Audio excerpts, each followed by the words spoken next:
Yep. Okay. Cool. Yeah.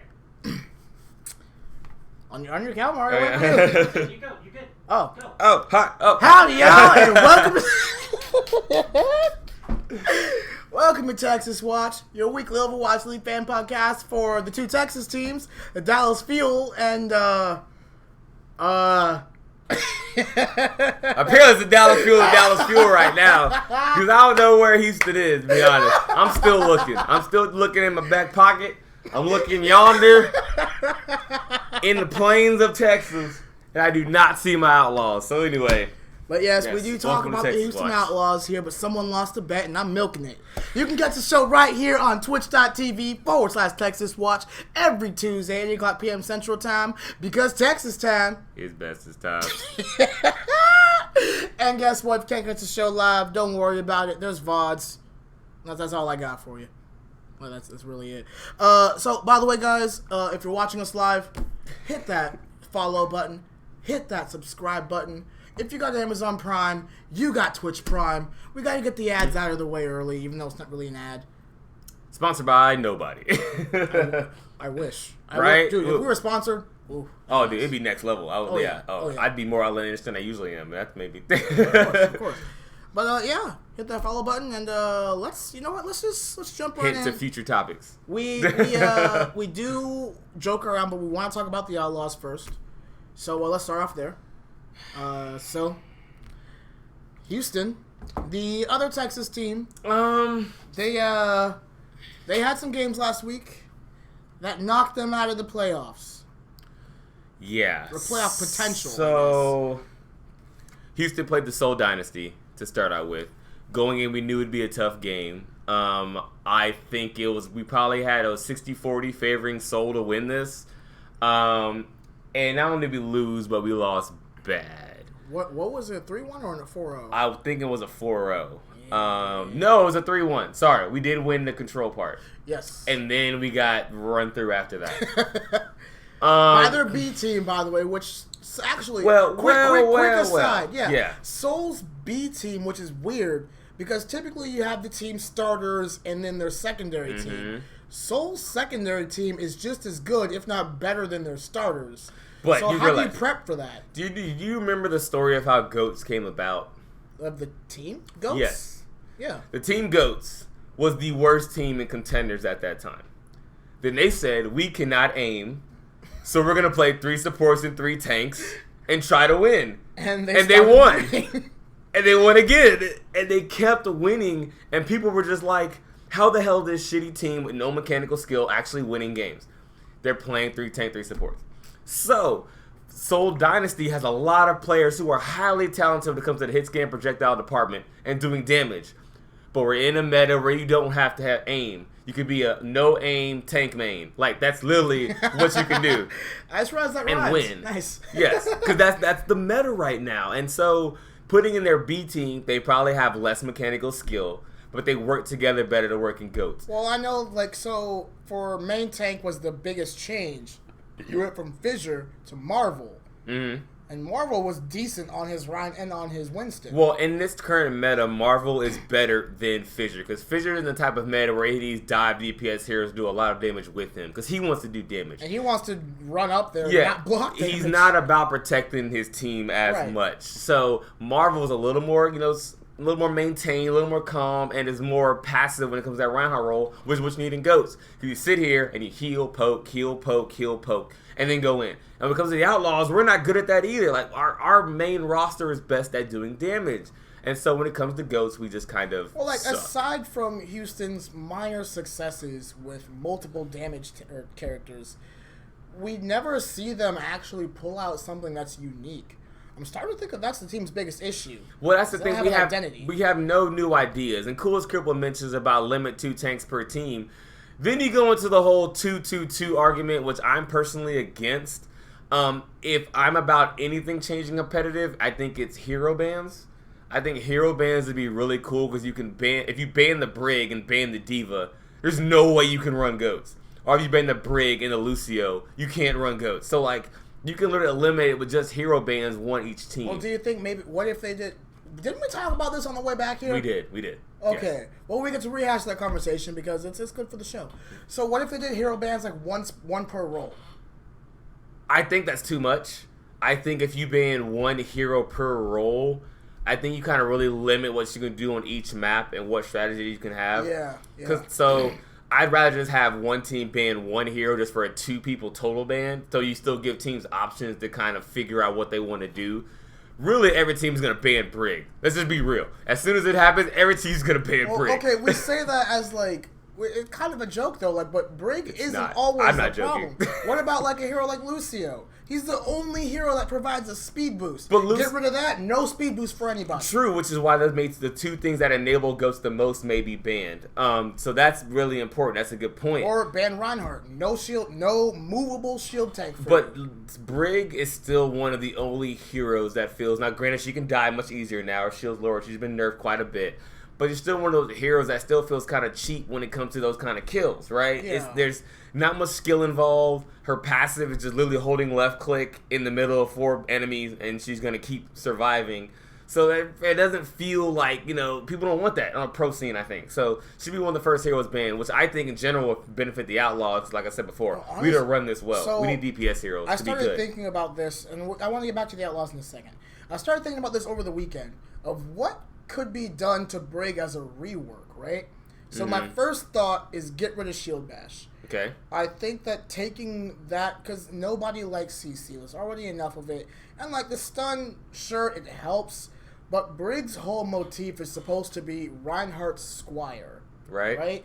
The only time I think that in that lore situation that Shield Bash makes sense is stunning the opponent to make Earth Shatter possible. Okay. Then you're okay, so who am I stunning? Reinhardt to get rid of the shield. Okay. You could also stun to cancel ultimates, which I think is another good reason to keep stun. Because you can stun Mayo. No, so who else can you stun? I think one of their... No, she can stun almost anyone. She can stun Mei. She can stun Hanzo. Oh, yeah, that's a good one to stun. She can stun, of course, Reinhardt out of Shatter. She can stun quite a few also. Can she stun Lucy? She can stun Reaper out of his. Like, she's right next to me. Oh, she just bashed him and that's it. Yeah, so she can shut down a lot of ultimates, similar to Diva. So, so if you're gonna do a rework of Brig, it's kind of hard to do. I would increase her shield size so she can maybe cover 2 or 3 people. Increase the cooldown on stun, and then lower down her passive healing with the flail. So now, what's her survivability? She can shield 3 people now. So it's a smaller Reinhardt shield instead of only protecting herself to make her so fucking indestructible. But Brig's whole thing is she wants to be able to hit to do her passive healing. She's not hitting anybody. She's not really healing anybody. We have to remember that Brig is a support first and foremost. Giving her a bigger shield makes her more tank. Lower her rate of fire on the flail. So she goes, whoo, whoo. So make that slower. Maybe it goes a longer distance and it's slower. Okay. And it does the same amount of healing. So you're like, okay, she's still doing the same amount of healing, maybe even a slight bit more, but it's not as much to be able to sustain these heroes for so long in the tank meta. So that'd be my suggestion for all of it. Okay, so let's jump off of Brig for a second. Let's go back to talking about the Outlaws. Wait, did we delete her? She gone? No, she's still in the game. Damn it. Okay. But so we don't want to get too into the Battle of Texas because we are going to actually run through the entire homestand weekend. But we do want to talk about the fact that Houston has been having issues so far for both stages. Yeah. And it hasn't been looking good. Dante's been a great addition to the team. Mm-hmm. But what else? There clearly needs to be something else that happens. Oh, like I mentioned before, I think a little bit in the pre-show, we just need fresh ideas. We've had the same 6-man or 7-man roster, the same GM, the same coach. Everything has been so static, and almost every team in the league has had some kind of shaking move to kind of rattle the brain a little bit, kind of get them to say, oh, we can do this now with this player. Or we have a new GM who says, hey, our coach that says, hey, let's try this strat on this map. We haven't had that for the entire time the Outlaws have been in existence, except for picking up Dante and letting go of like fact fiction and players. We haven't done any fresh ideas, and for a while we picked up a coach and then he left, and it's just like, which by the way, Boink, I don't feel like he's really holding up his own anymore. I think he is. We're just so predictable that teams have an easy time just picking us off. Like, we're going to run the Dante and the Sombra. Focus Dante, focus Linkser. Right. And the matches we win when Linkser was on the May on Temple of Anubis and Jake was on the Junkrat when it's off-meta heroes, we win a lot. We win a lot more when that happens. But then we go back to the standard default, we're out of ideas. I know Sam says Al's in a mix-up roster. I agree. Agreed. I think we've mentioned on this show before about the upper levels of Optic Gaming's kind of financial situation or esports conglomerate. They've had some movement there where, in my opinion, which is all conspiracy theory, tinfoil hat, that they just don't kind of have the financial resources to sign and move players like that. They just need to do something. They just need to sign someone, give some kind of, inject some new blood into this roster because, I mean, our hero pool is pretty much established. Every team knows what we're going to play, what we're going to try to do, and then they eventually just beat it. Like, and it's frustrating as an Outlaws fan because you know your team is good, but they just need more ideas. We need new strats. Do any of the Outlaws players have secret weapons? Like, okay. Links are on the May. You wouldn't think that. Yeah, I guess. Okay, so I want to roll through these first couple of topics relatively quickly because we have a lot to dive into for Homestand. So, Some don't. I'm having a hard time trying to ignore it. Feels good to burn blue. Can we censor this, Mark? I'm gonna need you to go to Shout out to production. Jack in the Box. Yeah. Put a giant black box over from neck down. Oh yeah, it's there. You can't see it. But Oh, okay. I appreciate that. So you have any other thoughts for the Outlaws? Do better. Okay. That's pretty much all I can say. Do better. Well, we have to work with what you got. Before we move on, let's look at next stage. In Cool Scribble, you mentioned require every team have one of each class, but no more than 2 tanks. I don't think 2 tanks are the problem. No, I think when you start to try to narrowly focus it like that, there's all kinds of other pools you open up basically where people can kind of game the system a little bit. Because you don't have enough sustaining power. What if like 5 DPS kind of breaks it and a 4 tank lineup would be the best thing to do or something like that. So what I want to do is we kind of want to limit it, but not enough where we don't see creativity in the Overwatch League. So you don't have like your Chengdu hunters come out who just run, Wrecking Ball with Among and 4 DPS. You want to be able to see that kind of creativity. So I want to limit competitive scene too much, but there's got to be something. I say mine is the hero ban. 1 hero ban for each team. So I do want to quickly say this before we jump to the next topic. Y'all are going to have a very hard stage 3. I know. Our whole schedule was hard. It's insane. Your first week, you play 1 game, stage 3 week 1, New York. Stage 3 week 2, you play, let's see, 1. So 0-1. Nope, you play 2 games. San Francisco. Oh. And Boston. Boston's winnable. Winnable. The fight is win. Yeah, we're. Oh, jeez, that's gonna be rough. Even Boston shows more flexibility than we do a lot of times, so it's tough to watch with a lot of these things. It frustrates me with my team, but we just need roster changes. We need roster changes. Cool Scribble, I see your note about having a dice roll to maybe like lock something out.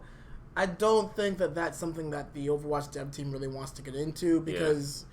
When you start adding chance to a game like this, it really messes things up. Yeah, I think that's once again one of the points I wanted to make about taking away too much control from the players and the coaching staff. Because you could have a set thing that you've been working on the entire time and you're ready for and ready to run, but then that hero gets banned. So your entire week of preparation and practice is gone. And Overwatch is a kind of... sorry, go ahead. No, only because of that 1 dice roll. I think that I wouldn't want to see that. And then the team just gets rolled and gets 4-0'd because the one map they were banking on, they can't run because it was just a bad dice roll. All right, well, I'm sorry.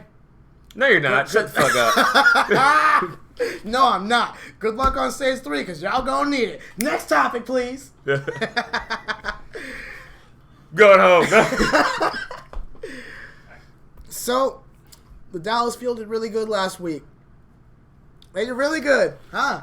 Don't we burn blue in this house? Say it. Burn blue. Yeah. Yes, we burn blue. So Dallas last week had the first ever home games in Overwatch League. Yeah. You might say Crowd that showed up. Wouldn't the Los Angeles teams technically have home games? While they do, they share that arena with every other team. Mm-hmm. This is the first time where a team was at home which, okay, pretty big deal.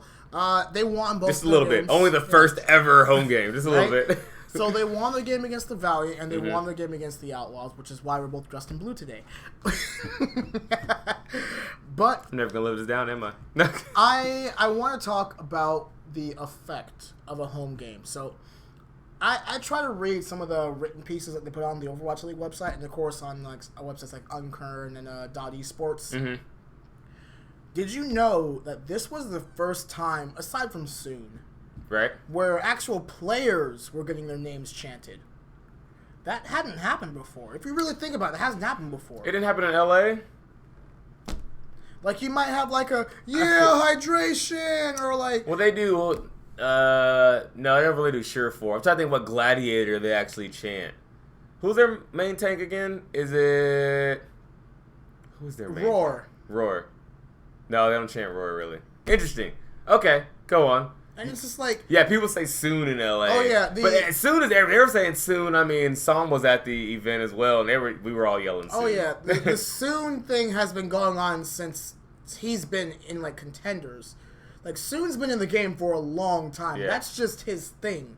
Mm-hmm.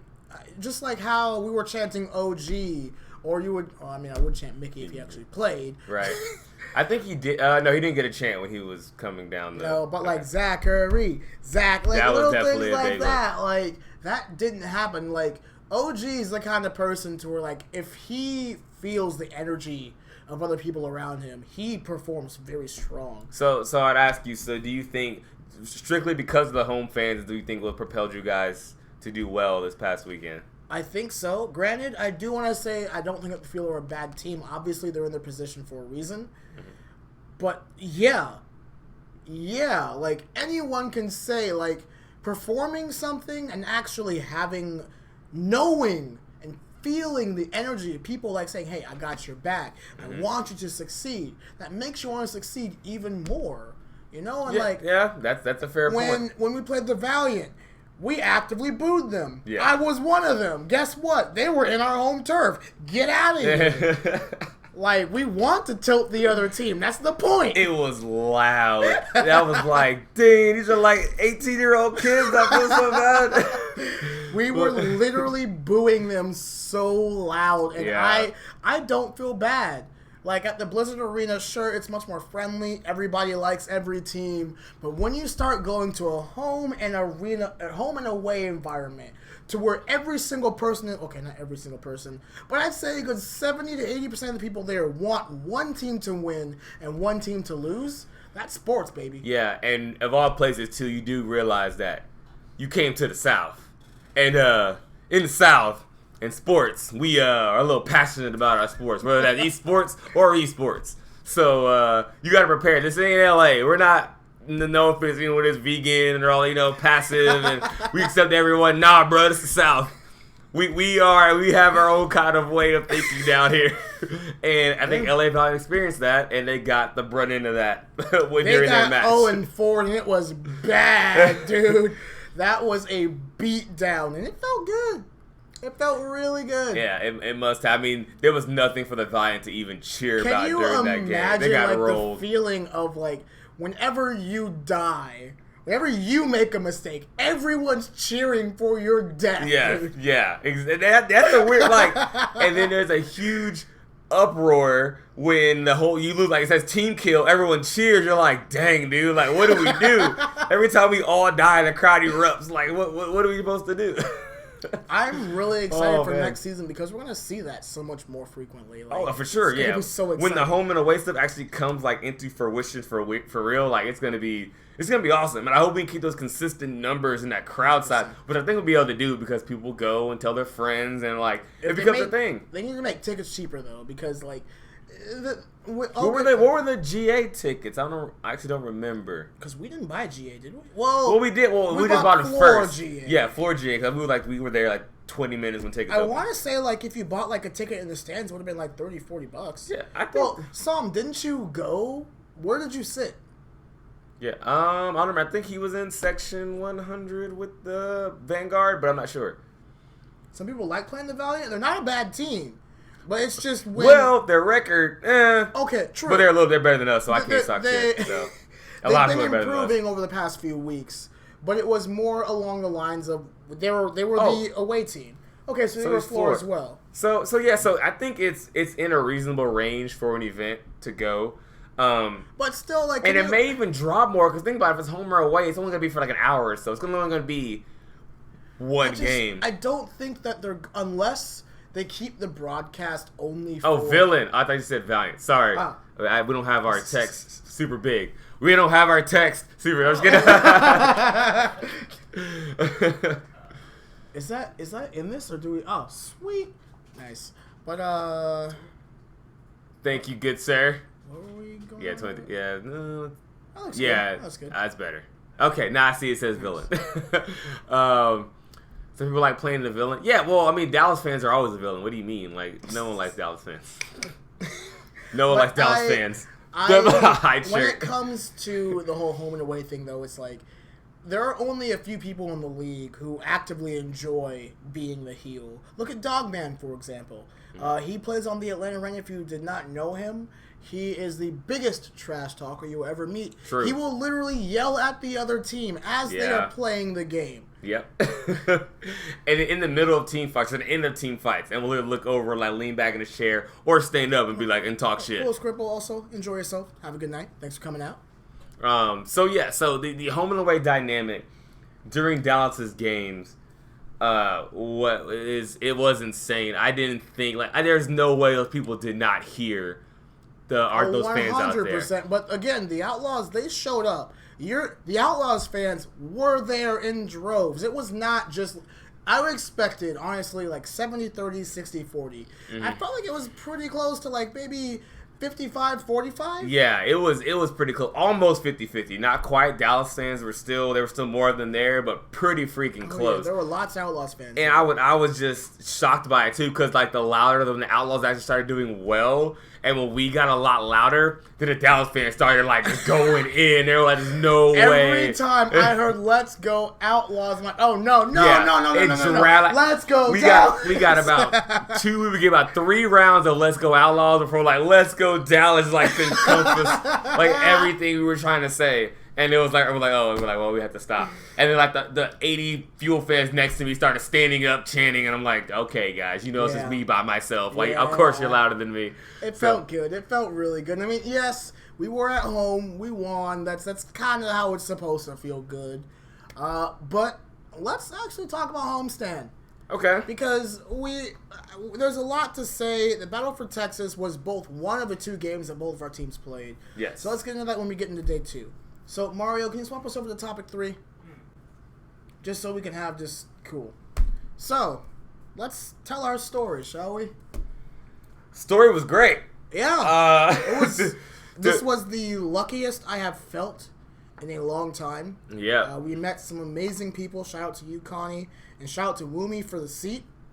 I don't know if you're watching, but thank you. Shout out to Bud Light. Shout out to Bud Light. We'll get to that. Dilly Dilly. Dilly Dilly. So is this the new drink of the show then? No. It's only a temporarily paid sponsorship we have going on. But yeah, so it started out getting into the arena. The pregame was great. Waiting outside, waiting to get in. People were excited to go in.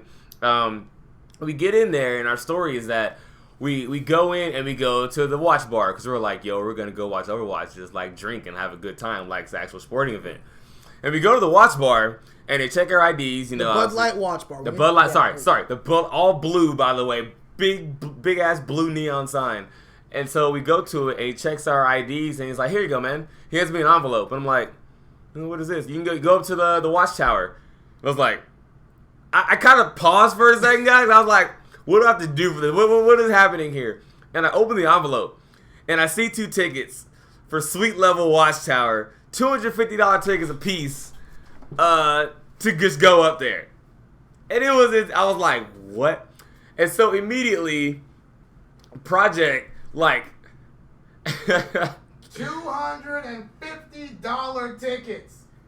So I still open the envelope and I read it. Project reaches in there, grabs his ticket, puts it in his pocket. I'm like, this motherfucker. He was like, this is a mistake or whatever. I'm taking this.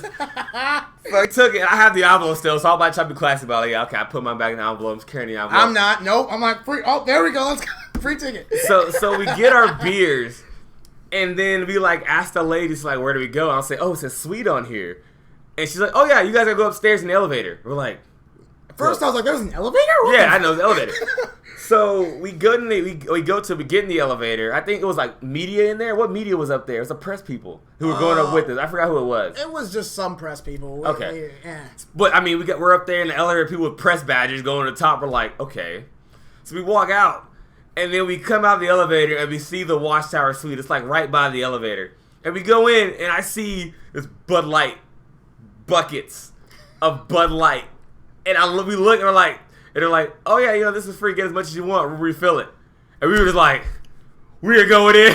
So we get into the suite, and we also noticed like there's a bunch of other fans there. A lot of Houston fans, which I was like, he was happy, but I was like, happy. And then we met a Soul fan, a Spark fan. And then, like, more people came as the games went on. Right, because if you were there at the events, you saw they kept giving out more Watchtower tickets. So I guess we were one of the first people to go to the bar, and they just upgraded us.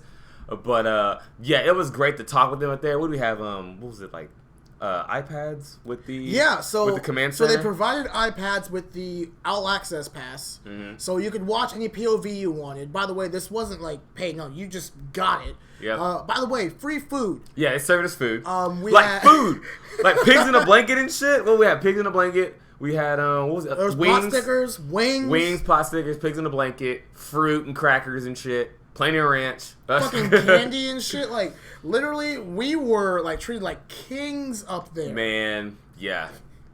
I was pretty hammered. We got a free jersey. We got a free jersey out of fuck. I mean, it was this jersey.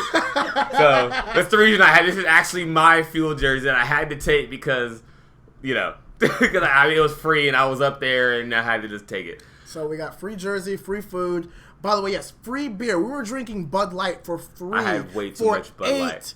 Hours. And this is like before the matches start. We were up there watching Watch Point up there all the way until the matches ended. I got trashed, dude. And they kept bringing, we were like, okay, we're done. They kept bringing out more beer and putting it in front of us. And we were just like, oh my god, dude, we have to drink it. I guess we just have to do it. You're gonna remember Bud Light now. I mean, look. We got it. We got koozies out of it, of course. Sponsor. Yes. So it was a great experience, and being in. We'll talk about more in the day 2 impressions, but for day 1 to be back there in the Watchtower view and to see the crowd react to things and to see the whole kind of atmosphere from a distance was pretty cool because it was really nice, and to see that Dallas Fuel Los Angeles Valiant game with that whole kind of crowd perspective was pretty cool. And it was a great view. Like if you've never been to a suite inside of a sporting arena, imagine being able to see and hear literally everything. You're not straining your neck. You're not like cramped up next to each other. No, they're really nice seats too. Yeah. Yeah, they were. I mean, they weren't what you got in day 2, but they were really nice seats. I also met Connie and Linus. What's up, guys? If you're watching. Yes. Yeah, really cool people, and it's awesome too that. And I think just being more of a general thing about this whole event, it's really cool to be around a lot of people that enjoy Overwatch, right? Oh, yeah. So you can be like, you say your SR, you say your main characters, and everyone knows what you're talking about. It's not like you're like, oh, you play Overwatch? Like, kind of. Like, well, I'm a Tracer main. Like, who was that again? You're like, go away. You pleb. But, when you have conversations that literally start with, what's your main? That's home. Yes, that's exactly. Home. And we got all of that while you're up there. And people up there, they were still excited too, which I'll personally say that we were a better Watchtower on day 1 than day 2's Watchtower. Day 2's Watchtower was ass, dude. They didn't even like stand up. They was like, I was like, woo. Yeah. I was like, woo. Yeah, we were up there like wilding out. We were like, every time the camera came on us, I would like jump up and start, like going crazy. Like, just because, like, we wanted to show you were having a good time. I don't want to be like, oh, I'm just being a show for Bud Light, but like, honestly, dude, I sold out. Right? Saw I love capitalism too. That's all he had to do to buy me, dude. I was Bud Light all day. Okay, free $250 seats, right? Free beer. Free food? Sure, it's just Bud Light. Free jerseys? Free beer, free $85 jersey. All just for getting in line just for buying one Bud Light. We bought one Bud. We had to pay for one Bud Light, and we got all that. And I was like, damn, all right, we got to put Bud Light on the show. We got to drink Bud Light for one episode. Shout out to Bud Light, Dilly Dilly. Yes, Dilly Dilly. We didn't mention before that. So we were eating at Pluckers. Yeah, dude. We were eating at Pluckers before the match. When was this? This was day one. I had a lot to drink before the game. This was day 0. Oh, Friday. So this is day 0 impression. So on Friday, we came in Friday for Saturday Sunday games, and we went to Pluckers to get food Friday night before we went back to the hotel to go sleep, whatever. And so we're eating Pluckers, whatever, eating food. And we look out. We're on the patio and we look outside, and we see some kids. Well, I say kids because they're younger than me. They're still teenagers. Teenagers. We see some teenagers walking down the sidewalk, and I'm like, dude, is that Fury? And so I look again, and I see Fury, Prophet, and Gesture just roaming down the street, talking whatever, just shooting the shit with each other. And I'm like, these are professional Overwatch League players. Had 3 starters of the London Spitfire walk by us. And I don't know what shop they went into next to us. I think it was I don't know what it was. But I was just like, oh, so this is just casual shit. There's we're going to explore Dallas out here. So that was pretty cool. And then next to them, we saw people in Dallas Fuel gear and Outlaws gear just all around the different restaurants. So it was cool to see an environment where it was. Burn blue at people. Yeah. I didn't say that, of course. Every time I said Annie up, someone was like, burn blue. And I was like, okay, I'm sorry. I just this whole weekend was a dream come true, honestly. And not just for the fact of it was Dallas winning both of their games, but it was being able to truly be around people who understand and love Overwatch just as much as you do. Yeah. And that was something that really made this super special for me because, when we first got to the Watchtower, right, it was a little awkward. You're interacting with people that you've never met before. Yeah. But then when you realize... But then when you have a bucket of Bud Light, everyone's happy. You got free beer. Everybody's getting the same luxury as you. Yeah. Let's all make some friends, yo. Yeah. And then Project over here handing out business cards. So yeah. If any of you guys are here from getting one of those business cards on Texaswatch, thank you for joining the show. But yeah, so it was awesome to see other people out there, other big fans. There was multiple Outlaws fans, I think, like you mentioned. It was a 5 group of Outlaws fans who got to come up there. The Spark fan, the Soul Dynasty fan. Everyone was cool with it, though. We had a little rivalries and stuff, and, shot the dozen a little bit, talked a little bit of shit amongst each other. But it wasn't anything, bad. And we also all had a good time just watching Overwatch. It was the best part. And definitely that Fuel Valiant game, I'm pretty sure everybody in that booth was pretty drunk. Yeah, but dude, at that point, I kind of was I was just engulfed with blue at that point. I seen so much Bud Light and Dallas Fuel stuff. Anything blue that was good happening, I was just like, yeah, let's go. So, and I ended up probably rooting for the Dallas Fuel because it was just so one-sided in that crowd. If you voted for there's only 2 people in that crowd that should be voting for the Valiant, and that's Briggsy, and I don't know the other chick with her. The Valiant went a team fight and people booed, boo. I was like, holy shit. And then they come back and the Fuel get 1 pick. And then the crowd just stands up and erupts. Dude, it was literally the second you saw white in the kill feed on the right, it was like, and I think if you watched the watch point or any of the part after day 1, they mentioned it multiple times. The Valiant looked shook. The crowd played a huge influence on that match because the Valiant, they're not used to it. This is their first true road game when they're not with LA people, and they're like, oh, everyone hates us. Oh, well, I don't know how to play anymore. That's pretty much how it went down. LA is their home crowd. They're so used to that. Yep. But they're used to having people always cheering for. Oh God, not in here, not in the South. Nah, we show no mercy down here. Nah, we're all about Dallas, Texas. If you burn blue, you're doing it right. Burn blue. There you go. That's all you're getting out of me. That's all you're getting out of me. I can only go so far. So let's see. Day 1 after the games, we didn't watch Watch Point. Yeah, we left the Watchtower. Yeah. So what did we do after that? I forgot what I was pretty drunk after day 1. Friday. What did we do on Friday? Did we go? Thanks, Bud Light. Yeah. Dilly. What did we do on Saturday? That was Saturday, huh? Because the party was Sunday. Did we go? Did we hang out with Are we saying I already started name Connie or anything? I don't think we did. Where did we go? We were going to blanks in our memory. I don't remember what happened Saturday night. It's called Bud Light. Thanks, Bud Light. So we left the arena after the Houston game. We had to get food? We left after the Valiant Fuel game. Was the fuel game? Right. No, we went to the Vanguard party. Oh, that's right. We hung with the Vanguard and Kelly's. And I left because I got bored. Yeah, we went to Kelly's, and then we went to another bar in Dallas. Oh, that's why we couldn't remember. We kept drinking like after the Bud Light watch out. I legit had double digits of Bud Light that game. I did. We at least both finished like a 12-pack apiece. We at least finished a 12-pack apiece. Free beer. How can you not? And proceeded to go to Kelly's and then order ordered liquor. They ordered like whiskey. And they were at Kelly's. I don't remember. I hope no one has video of us after we left the arena for the rest of that night. I'm sure I was just fucking shit. I remember. Okay, I was. Well, we didn't be on the dance floor at the other bar. Were you there? No. You left. Yeah, you left. I had left to get some quality Jack in the Box. So, that's right. So, what I did, day one impression. So I walked with some of the Vanguard to another Dallas bar. Don't ask me the name because I do not remember.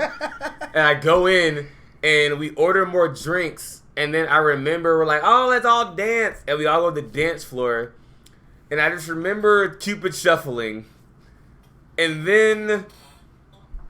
okay, I'll leave it at that. Honestly, I don't remember what happened after that. And I ended up at home somewhere. I ended up at the hotel. I walk out, I see Projekt with a fucking Jack in the Box bag like on the desk. And he's like, "What's up, dude?" And I'm like, "Oh God." Wait. So was I awake when you came home? Yes. Okay. You were.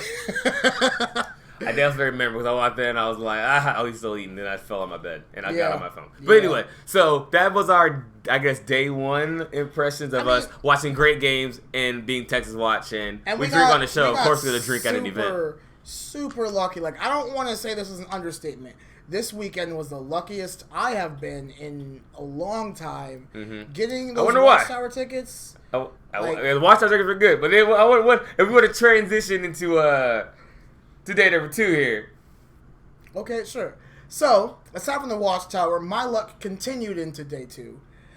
So, day 2 started, same thing as before. We drove to the arena, got our seats. We actually sat in the seats we were supposed to sit in. Mm-hmm.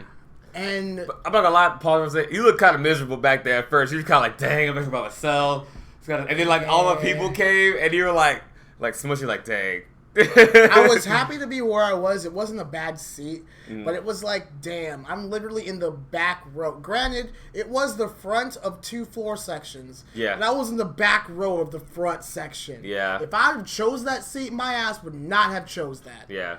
So I was a little bummed. So, miracle happens, right?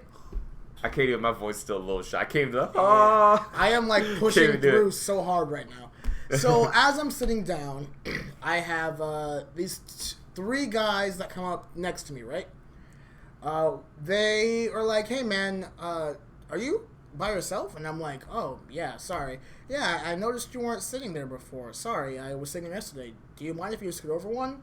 So I scooted over, no big deal. Mm-hmm. The guy who was actually sitting in the seat next to me showed up and took his seat back. So you're like, well, I'm just shit out of luck. So then the 3rd guy who was in my seat prior was like, well, hey, man, if you're by yourself, do you just want my ticket? And at first I said no, because I'm like, that's kind of weird. Yeah. But then when I realized, like, well, where else am I going to sit? And, like, they clearly were 3 friends that want to enjoy this together. Right. So I was like, sure, why not? I gave him my phone number. He took a screenshot of his ticket and sent it to me.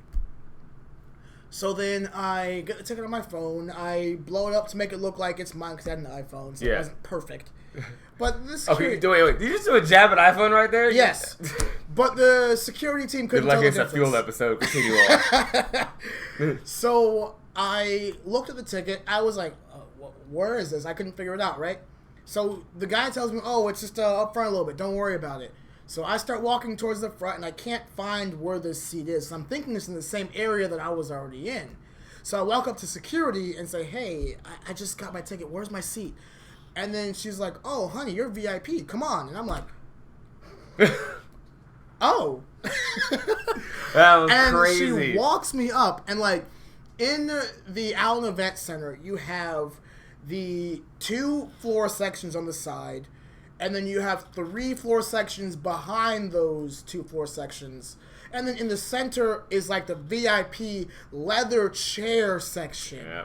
And they're like leather chairs. There's space in They have between fucking the cup seats. holders. It was like Actually, they didn't have cup holders. They did? What? Yeah, Really? It was weird. I thought the ones next to me did. Oh, maybe not. Maybe he just had it. I was setting my drink on top of the arm. Okay, maybe that's what they were doing. So she takes me up to the second row, and she says, "Oh, here's your seat," and I'm like, "Okay." I don't know Two days in a row, snagged the ticket, puts it in his suit pocket. He's like, okay, I'll take the seat. Okay, that's fine. And I got to sit in the second row. Like, dude.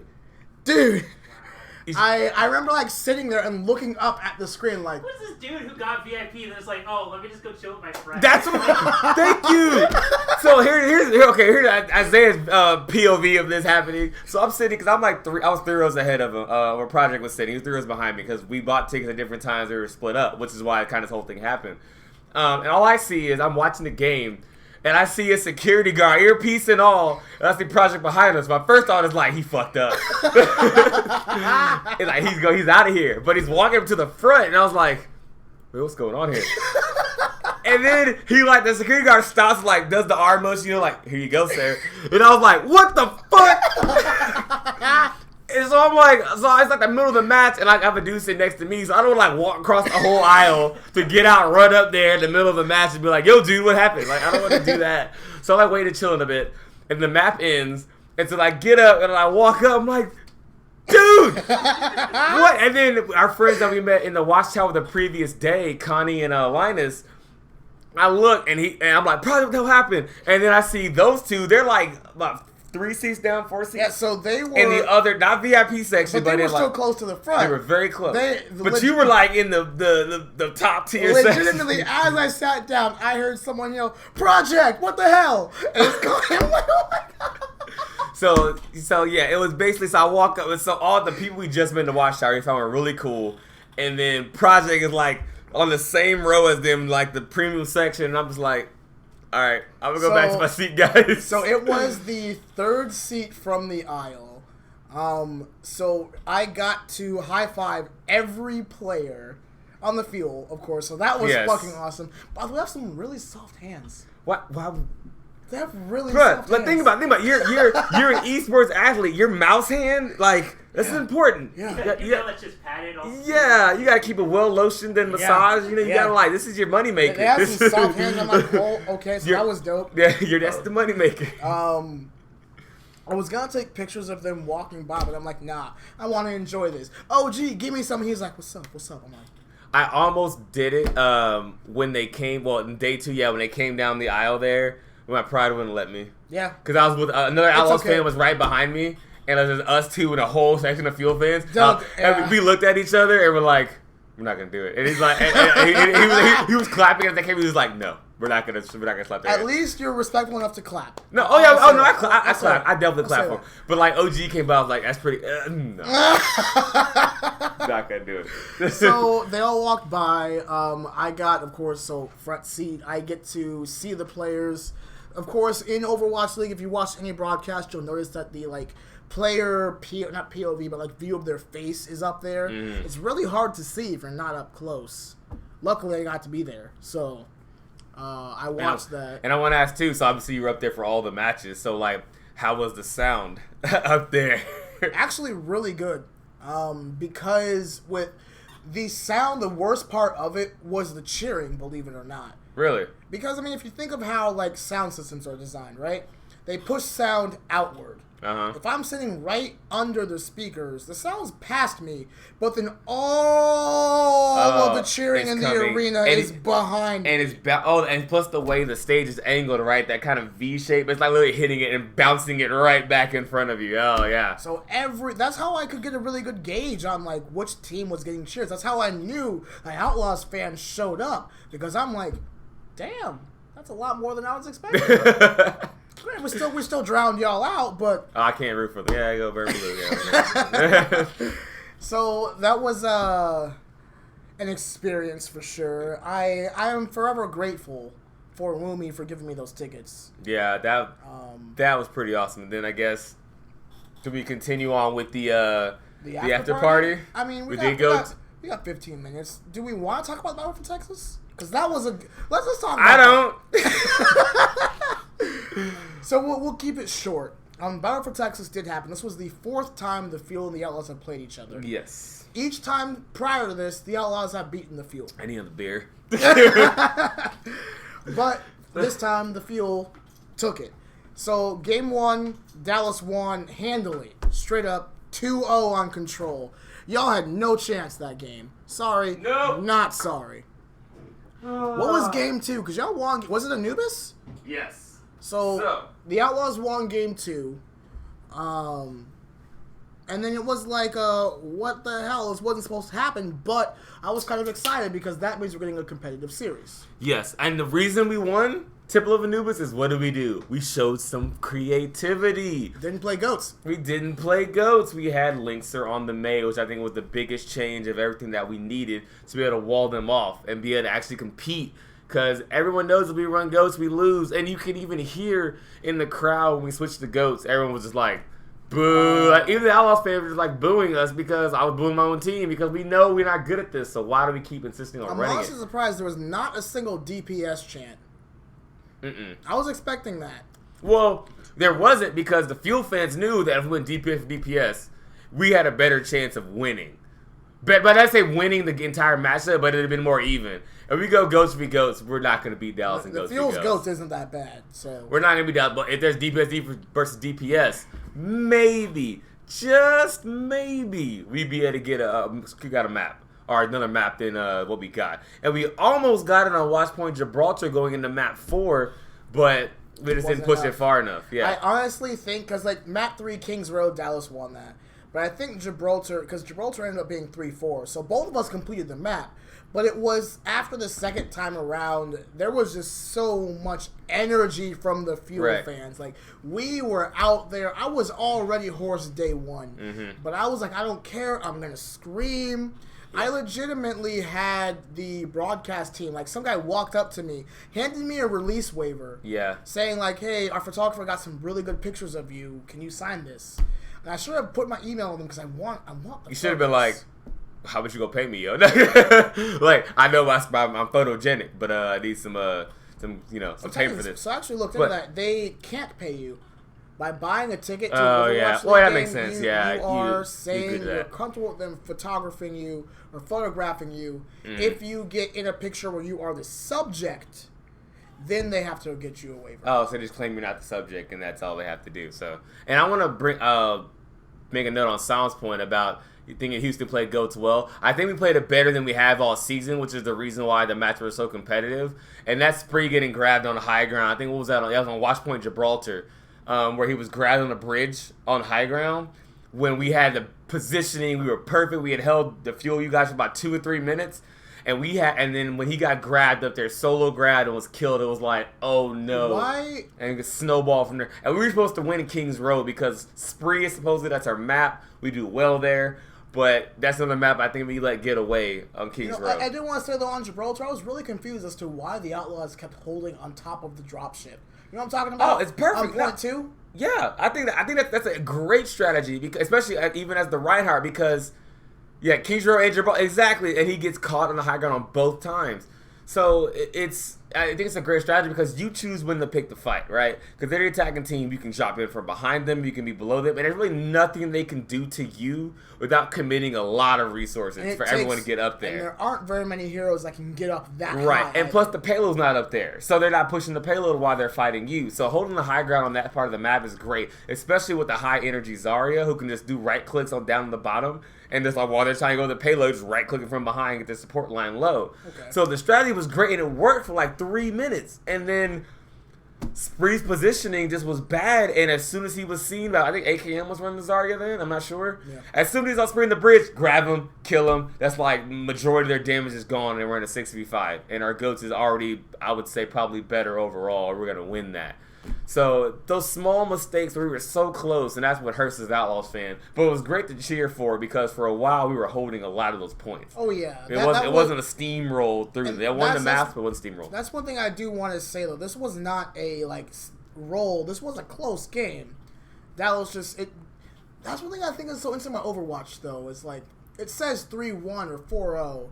But that doesn't tell the full story. It doesn't. Well, I mean, a lot of series in other traditional sports are the same way. Like in a basketball series, when a team wins a series, 4-1. It's best of 7, right? So you win 4 games, you win it.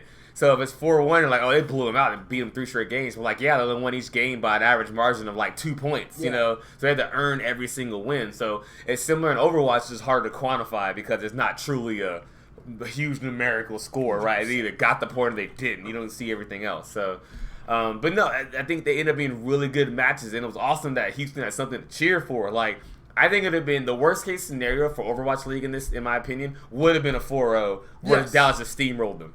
I'm glad that it wasn't. Because it like the whole that dynamic they had of like your reaction when you were disappointed. By the way, this guy's on a Twitch stream, like main front and center, like his reaction to when Dallas lost that map and it was 1-1. They showed this guy live. He was just like, it was like I look on the big screen, I see Projekt, and it's just his face so stressed, and I was like, oh, that's pretty cool. but yeah, and that made the whole dynamic that much better. So they could hype up the Houston versus Dallas rivalry. And a lot of the pictures they took and Overwatch League really hyped that up, and it came to fruition. If it was just a 4-0 like sweep, like you're like, yeah, honestly, I don't like sweeps. I don't either. I honestly don't. They're not fun to watch. Even if you're the team dominating, it's just like, okay, next. No bully, Bible thump. I just like, I feel like you lose. I don't want to lose entertainment, but it's not as fun to watch when it's just a stomping. Yeah, you know? and that comes down to anything you watch, right? You know, it comes down to any sport. Like if you know, even the Super Bowl is getting blown like 35-0, you're like, well. We're going to talk about a couple Super Bowls ago. I don't know who watches football here. Didn't that actually happen? Patriots-Falcons. The Falcons are the largest Super Bowl lead ever, and then they lost it. So that's actually happened. So that was one of the greatest games of all time. Vancouver sweeps are a different story because once they win 3 games, they just don't care. But that's going to be Vancouver's downfall at the end of the season. Because they're not going to get the number 1 seed in the stage. Because San Francisco is going to get the number 1 seed in the stage. San Francisco does not play. When they 4-0, they 4-0. But I like that's just their mentality, which I think, in my opinion, comes a lot from Sinatra, who came from selfless gaming, you know, in that way. Like, that was their whole mentality. They were like, we go, go, go, go, go. We beat them into submission. We make them want to throw their mouses and keyboards and monitors, flip them over, and get done with the game. That's what that kind of style they want to play, which is fun to watch, in my opinion. So we don't want to see 4-0s, but that kind of 4-0 is just like, it's funny. It's BM, but it's funny. Let's say this. The Battle for Texas was an entertaining game. GG's to the Houston Outlaws. GG's to the Fuel. I have to say that. The Fuel are the Dallas Fuel, the better team than the Houston Outlaws. Yes, I've said it. We may run Texas. Texas burns blue for now. It burns Hopefully blue now. Next season for a long time, it was green. It was a long time, it was green. Well, all season we get to have it now. But let's talk about after day 2. Because the adventure didn't stop there, ladies and gentlemen. Our luck was not done just yet. It did not. So, there was a official GameStop after party. And I mean, I'm okay talking Power to the players. Okay, anyway. I'm okay talking about this now because it's after the party. They can't fucking do anything. True. And when the party started, we noticed that there was a curtain barrier. Let's just say we got the VIP. Let's say that. That's all we need to say. So as we are chilling in VIP with our crew, we like look over and the first person is like, "Oh my god, that's Custa," and we're like, and Custa's just fucking chilling there. Like Custa's actually really tall. Yeah. A lot of the players are really tall, actually. Yeah, we found that out. Yeah, so Custa's just chilling, talking to some people. I'm like, that's Tasmo. And then, like, as we're sitting there hanging out, Mike Rufail, a.k.a. the owner of Team Envy and the owner of the Dallas Fuel, just walks in with his wife and kid, and he's like, hey, guys, what's up? Yeah, and he actually let us play with, like, his kid, and we were talking with his wife. And, like, it was kind of surreal. Like, this guy owns, like, a huge portion of the league, but he's just chilling. I shook the owner of the Fuel's hand. Like, that's... Oh, we missed the part. Was it day 1 where I was talking shit to him? Yeah. So, like, fucking in the elevator, he didn't know who Hastro was. I didn't recognize the face. I didn't recognize his face. So, fucking, he's in the elevator going down with us. And I'm sitting there awestruck, like, that's Hastro. Oh, my God. And he's just fucking shooting shit with him. Yeah, and Hastro says to me, he's like, yeah, it's too early to beat y'all. And I was like, you wish, y'all have no chance. And, like... And I was like, ante up. And then he was just like, okay, we'll see. And I had no idea who he was. He was the owner of the team, of the Dallas Fuel. I did not agree with anything he said. I've been all outlaw the entire time. I was like, all right, we're going to win. I was like, Eddie up. And I was like, oh, it'll be a good game. I was like, it'll be a good game. We win. I was just sitting like, oh my god. And Project in the back is like sitting there like watching this happen. And I guess everyone knew but me apparently. And he starts laughing. Like Hastro was laughing like, okay. And then he tells me after, he's like, dude, that was Hastro. And I'm like, wait, like Hastro? He's yes, like, yeah, Hastro, the owner Hastro. of the team. And I was like, oh, well, I was just shooting. I don't know what I was doing. That was a surreal. That was day one though, right? That was day one. Because that was Watchtower's day. That was Bud Light Watchtower's day. I've been up there for a while, and I was like, whatever. Let's see. In the VIP, we encountered Custa. I didn't actually get a picture with Custa. I wish I had of. I encountered one of my favorite cosplayers. We ran in. Well, let's see. I know. Well, we ran to Jane on the non-VIP side. We hugged Jane. Jane's fucking cool as shit, by the way. We walked by, and Jane was like, "What's up, guys?" And he's like, "What's up?" No, he's like, Project goes to shake his hand. He's like, "No, we hug around here." He's like, Project, and I was like, "Oh, I'm an Outlaws fan." He's like, "Nah, bro, come here." Like, this gives me a hug, and I'm like, "What the hell?" Because we ran to Jane. We ran into. Well, we saw Zoe, Mika. We got pictures with Zoe. We did get pictures with That Zoe. was on day one. Let's see. I shook hands with Wolf and Achilleos. That was really cool. Nice. We talked to Sideshow for a while. Yes, we did. Talked to Sideshow for a while. See, we walked past Monty, Doa, Danny, Mr. X. Was he there? I saw him one time. He was walking away from me. I rarely saw Mr. X. Yeah. That was weird. I just didn't pass him like in the crowds or Like anything. literally at this after party, like not only were a bunch of players there, a lot of the talent were there. Naturally, they're chilling in the VIP section, but it was still like, this is really cool. Yeah, got a picture with Raucus. I have a picture with me and Raucus and me and Dante.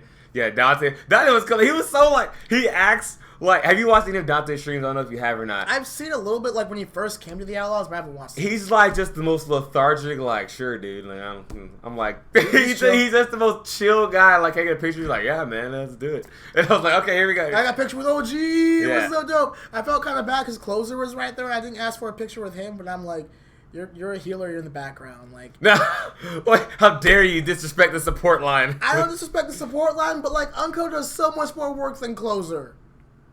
Don't underestimate the Lucios, okay? True. Lucio doesn't make a big difference. Lucio speeding in and speeding out of fights is a very important part of GOAT. If you do that wrong, your team will figure it out and it will hate you. We shouldn't have lost against Soul, and it was a lot of Closer's fault because he was off dicking around. So, bro. Well, no, I think that Toby's just a better Lucio than Closer is. That's just what it comes down to. Okay. Toby had those environmental kills, obviously, at the end of that map. What was it? Eichenwald. Yeah, and the Viking Wall. Those are just clutch Lucio players you can get, and the Closer didn't have those. So, but long story short, the after party was pretty okay. Yeah, I'm still a little upset. Wait, what did they feed us? What was that fish?